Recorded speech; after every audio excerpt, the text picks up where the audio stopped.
Brain স্ট্রোকে বিবি মরিয়মের স্বামী মারা যান ১ বছর আগে। এরপর থেকেই ভাসুর সম্পর্কীয় প্রতিবেশী আলমগীর বিভিন্নভাবে কুপ্রস্তাব দিয়ে আসছিল এই বিধবাকে। তবে তাতে রাজি হননি মরিয়ম। আর এটাই যেন কাল হলো এই ভুক্তভোগীর। গত ১৮ অক্টোবর মরিয়মের ঘরে ঢুকে খাটের নিচে লুকিয়ে থাকে আলমগীর। রাত গভীর হলে মরিয়মের মুখ চেপে ধরেন তিনি। এরপর কোরআন শরীফ ছুঁয়ে বিয়ের প্রতিশ্রুতি দিয়ে মরিয়মকে ধর্ষণ করে আলমগীর। ধস্তাধস্তির এক পর্যায়ে মরিয়মের ধাক্কায় মাথা ঘুরে পড়ে যায় ওই ধর্ষক। এ সময় খাটের পায়ায় আঘাত পান আলমগীর। আর এতেই বাধে বিপত্তি। ঘটনা মোড় নেয় অন্যদিকে। স্যান্ডেলিনা সো রূপচর্চায় আভিজাত্য। আলমগীরকে আহত সাজিয়ে বিধবা মরিয়ম সহ ৫-৬ জনকে জড়িয়ে মামলা দেয় তার ছেলেরা। এদিকে বিধবা মরিয়মকে যে আলমগীর ধর্ষণ করেছে তার প্রমাণ মিলেছে ডিএনএ রিপোর্টে। সেই রিপোর্টও পুলিশের হাতে এসে পৌঁছেছে। তবুও মরিয়ম মামলা দিতে গেলে তা নিতে অস্বীকৃতি জানায় থানা পুলিশ।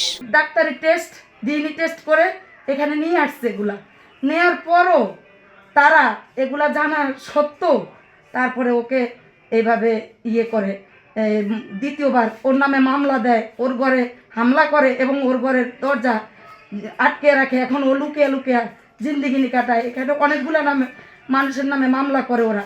চাঞ্চল্যকর এ ঘটনা ঘটেছে ভোলা জেলার বোরহানউদ্দিনের টবগী ৮ নম্বর মুলাইপত্তন গ্রামে। আলমগীরের কুকর্ম আর তাতে তার সন্তানদের সমর্থনের বিপরীতে মরিয়মের কাছে যেন এখন মৃত্যুই শ্রেয়।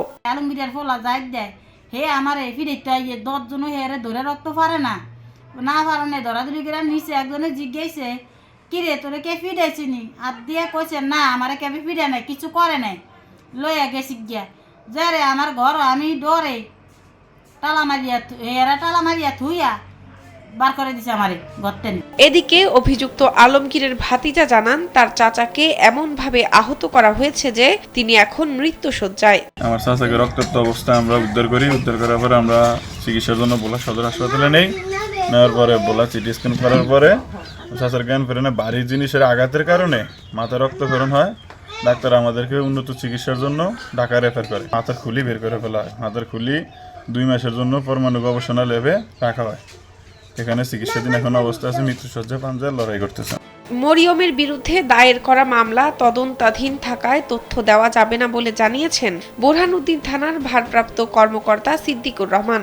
মামলা যেহেতু রেকর্ড হয়েছে, মামলার তদন্ত যে কর্মকর্তা তার তদন্ত করতে আছে, তদন্ত করে আগে তথ্য দেওয়া যাবে না ভাই। ঘটনা সত্য মিথ্যা তদন্ত করার আগে বলা যাবে না, তদন্ত শেষ সত্যি না মতো বলা যাবে না। এলাকাবাসী জানান আলমগীর অনেক দিন ধরে মরিয়মকে নির্যাতন করে আসছে। সুষ্ঠু তদন্ত হলে ওই ধর্ষকই ফেঁসে যাবেন। শাহনাজ পারভীন, কালবেলা।